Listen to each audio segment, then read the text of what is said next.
দলীয় শৃঙ্খলা ভঙ্গের অভিযোগে রাজা সাহা সাময়িক বরখাস্ত। দলের তরফে এই সিদ্ধান্তের কথা প্রেস বিবৃতিতে জানিয়ে দেওয়া হয়েছে। প্রেস বিবৃতিতে বলা হয়েছে, ভারতীয় জনতা পার্টি ত্রিপুরা প্রদেশের নজরে এসেছে যে দলের প্রদেশ যুব মোর্চার 1 বুথ 20 ইউথ কর্মসূচির ইনচার্জ রাজা সাহা দীর্ঘদিন ধরেই দলীয় নির্দেশনা, আদর্শ ও শৃঙ্খলা পরিপন্থী কর্মকাণ্ডে জড়িত রয়েছেন।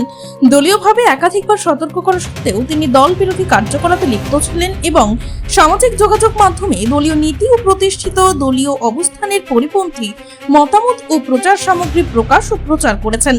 তার এই কর্মকাণ্ড দলীয় শৃঙ্খলা ও সাংগঠনিক ঐক্যের পরিপন্থী বলে বিবেচিত হয়েছে।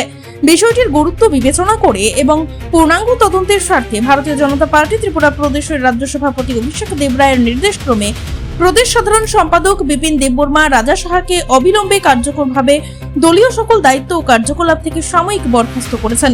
তাকে নির্দেশ দেওয়া হয়েছে যে বরখাস্তকালীন সময়ে তিনি কোনোভাবেই দলের প্রতিনিধি বা সদস্য হিসেবে নিজেকে উপস্থাপন করতে পারবেন না।